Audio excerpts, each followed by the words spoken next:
So I'm going to go over how I sold over $300,000 on Amazon FBA, and I'm going to tell you both of the different models that I use to do this. My name is Joey and I am 21 years old. I have been in the Amazon game for the last 2 to 3 years, and I've been an Amazon brand builder for the last 4 years, I would say. Today I am going to give you my thoughts on my Amazon journey and how I've got to my position right now where I own a private label brand and I now run Amazon brands for other people. Back in 2018, the end of 2018, I started Amazon OA, which is online arbitrage, with 2 friends. We were just buying from like Holland & Barrett, boots, prepping them and selling them on Amazon for a profit.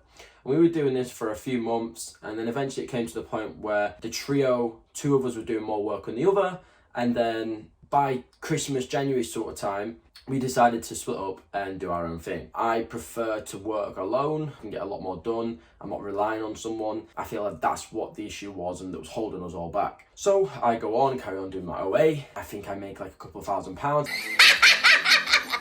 Belongs to me. I'm rich.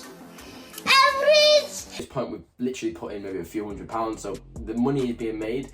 And then I actually got a job, and during this time I wasn't able to spend so much time doing the whole OA stuff, so I would be prepping, like you can see on screen now, like at 1 a.m, 12 o'clock, like I would finish work around like 6, I would eat, go to the gym, and then I would start prepping, or I would go to the shop and collect my click and collect orders and then get them prepped and get them sent off to Amazon the next day. And this was going on for a few months. Definitely was a great way, a side hustle, that if you were just purely doing this and you carried on flipping, you'd be able to incorporate like eBay and things like that, and you'd be able to scale up that way. Facebook Marketplace is another great marketplace to sell products on. So around this sort of time, products were starting to become more saturated on the Amazon market. So people were kind of like signing up to product leads and sourcing sheets, and sort of the same sort of products were getting distributed to everyone else. And so everyone was going to the same sort of places, Tesco, Asda, getting these same products, selling them, and then there was a price war. So one thing that I realized is, 1, I need to get products in for cheaper, but 2, having a consistent supply screams wholesale, right? So as a retail store, you go to these distributors, you purchase at trade price, and you're buying by the pallet load or by the case to start with, and then potentially by the pallet load, etc.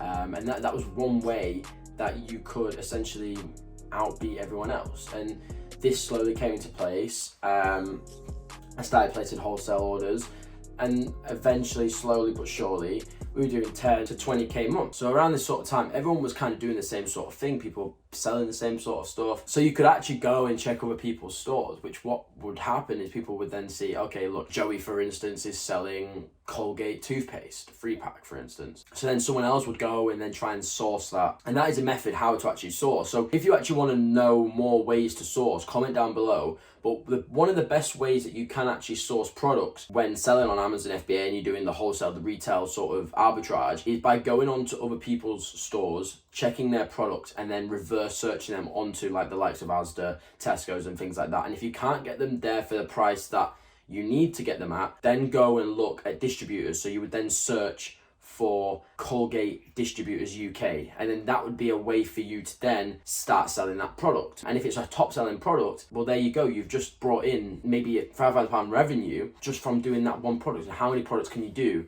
like that by just going through people's stores? And that is one of the methods that I use to be able to scale my Amazon FBA wholesale business. So obviously COVID hit, that thing that has definitely changed how people shop, how people interact, how we actually go about and do things. So around that sort of time, people were starting to drop their prices because they wanted to sell more. So like guys who would be selling a little bit higher, that they may be just online arbitrage people, or they may be wholesale people just trying to sell it at a higher margin, they would slowly drop their price to tap into the volume.